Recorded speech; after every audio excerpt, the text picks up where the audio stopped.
Your life comes down to your decisions, and if you change your decisions, you will change everything. I was 41 years old. I was unemployed. My husband had started a restaurant business, which was his dream. This is actually a funny story. When he got laid off from a big job in high tech, and I think he was really relieved. You know how a lot of us wait to quit our jobs and then we get laid off and we're like, yes. And he said, I'm not gonna look for a job, I'm gonna go into the restaurant business. And I think I said the most famous lines of our marriage at that point. I looked at him and I said, listen, buddy, inspiration is for strangers. You get your butt back to that job and you pay the mortgage. And again, micro moment where I'm being a jerk instead of being a supportive wife. But that's an example of where when he said he was not going to go get a job, but he was going to start a business, the first thing that was there was fear. Right. And so fear was making the decision for me. God, I love that you can share that though. That's so powerful. Well, so what happened is the first restaurant was a home run. And of course, what do you do when things are successful? You grow it. You grow it really big. And so they decided to raise some money. And we threw in our home equity line, the kids' college savings. They tried to open a second and a third, and at the same point, a grocery store chain encouraged them to go into wholesale. So it basically got way too big, way too fast, and the wheels started to come off. And they came off so badly that the second restaurant failed, and they held on to it for too long, like a lot of us do. It's another trick our brains play on us called sunk costs. When you throw a ton of time and a ton of money at something, it's really hard to let go of it. And if you haven't done it in business, we all have a relationship in our past, stayed way too long. That was a trick your brain played on you. So by the time that they closed the second restaurant, it was an $800,000 loss. Ooh. I mean, that meant our entire home equity line gone. Right. It meant kids' college. I get just choked up just thinking about how terrifying it was.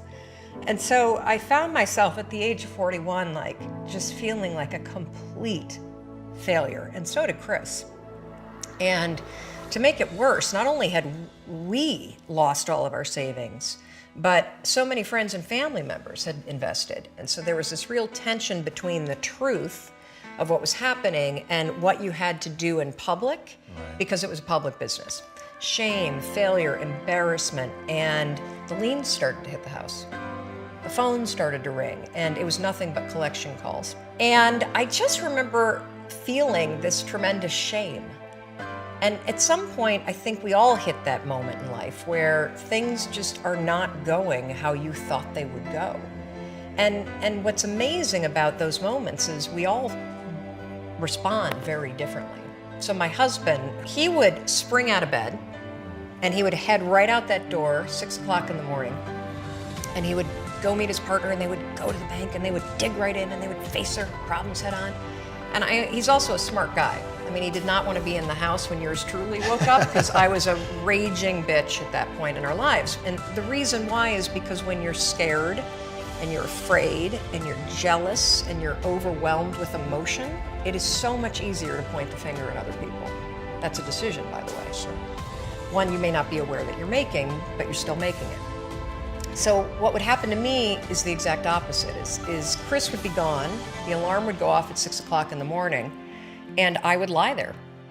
And I would think about the lien on the house, and I would think about the bankruptcy that we were facing, and I would think about how much we had fought the night before, and I would think about the fact that I was unemployed, and I would hit the snooze button. I mean, why would you get up when your life is like that? Why would you? I mean, I needed confidence, I needed courage. I was so tapped out. And you know, in the scheme of life, hitting the snooze button is not that big of a deal. But here's the thing about life. None of us wake up and say, today is the day I destroy my life. What we do is we kind of check out because it feels overwhelming. Or we check out because we're afraid. Or we check out because we start listening to self-doubt, and then we make these teeny tiny decisions all day long. And we don't even realize it. Decision to not get up on time, a decision to not eat the right thing, a decision to snap at your kids, a decision to not speak in a meeting, a decision to not look for a job, a decision to not deal with your finances, a decision to not call your parents, like whatever it is. All day long, these tiny decisions that take you so far off track. And then you wake up like I did and you look at your life and you think, how the hell did I get here? And more importantly, how do I get back over there? And you have no idea. And so I was so trapped. And I know from your story, you felt the same way. Like you knew that there was more in store for you, but you couldn't figure out how do you close that gap? How do you find the power that's in you? How do you discover your greatness? How do you solve these problems? It feels so overwhelming when you can't. I mean, I would go to the grocery store and the items would scan and I would be sitting there readying my excuse because there was no way that my check card was going to clear. Wow. So I got in this struggle with myself that a lot of us find ourselves in, and that is you get trapped in what I call the knowledge action gap. You know what to do, but you can't seem to make yourself do it, right?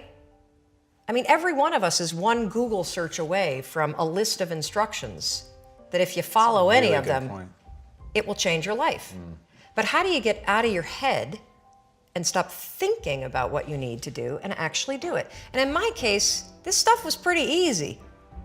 Get up on time, make breakfast for the kids, get them on the bus, start looking for a job. Be nicer to Chris. Don't drink so much. Instead of isolating yourself, pick up the phone and call a friend.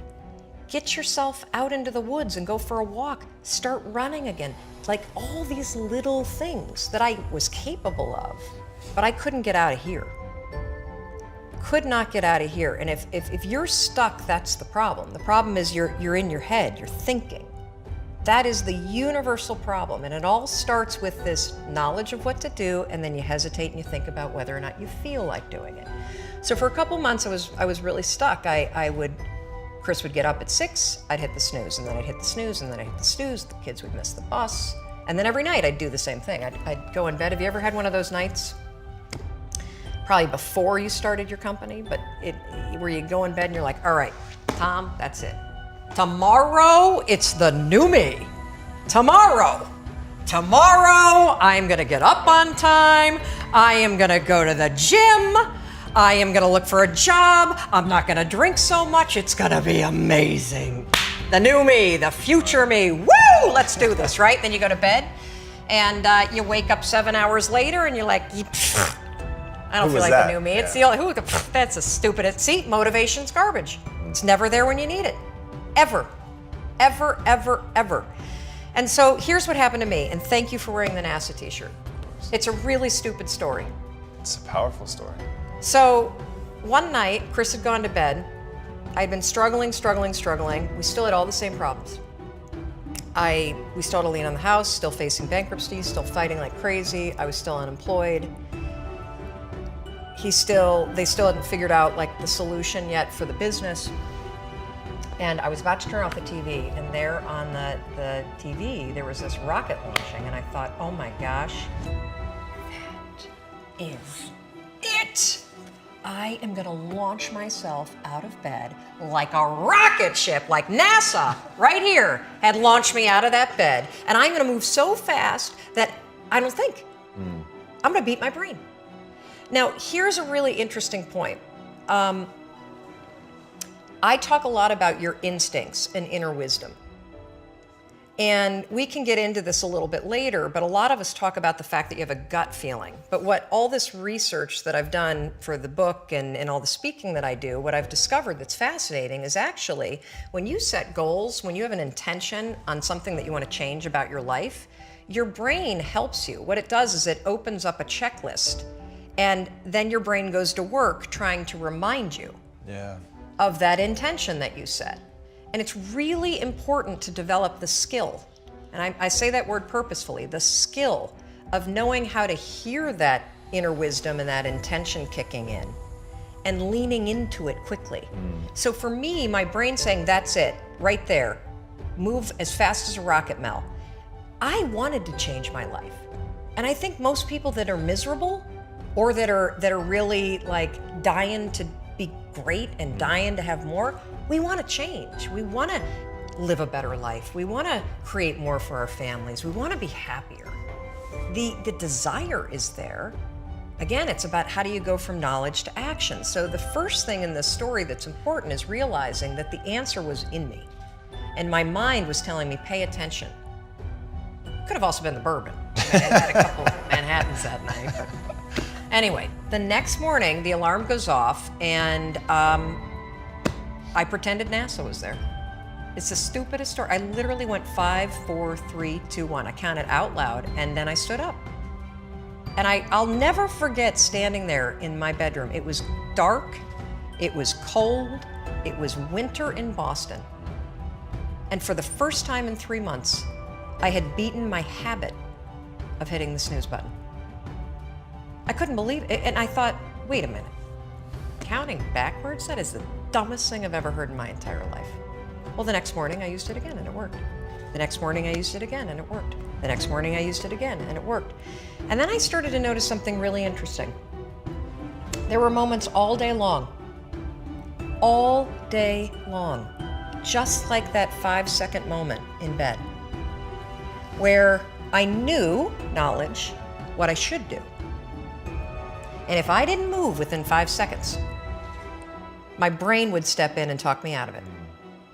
Every human being has a 5-second window, might even be shorter for you. You have about a 5-second window in which you can move from idea to action before your brain kicks into full gear and sabotages any change in behavior. Because remember, your brain is wired to stop you from doing things that are uncomfortable or uncertain or scary. It's your job to learn how to move from those ideas that could change everything into acting on them in the smallest moment. And for anyone right now at home who's thinking like, this sounds too simple, too easy, talk a bit about your community, because reading some of their comments, it's crazy how many people, like the sheer volume of people you quote in your book, but if you also go online and just look at the people that are like directly reaching out to you, it is an avalanche of people that have stories around the 5-second rule. Well, one of the reasons why I'm so excited about this book, and look, you don't have to buy the book. This is an idea that you can use. It's free. It's backed by science. More than 8 million people around the world have discovered it. And you know, you're talking about the number of people. We've heard from more than 100,000 people in 80 countries that are using this rule.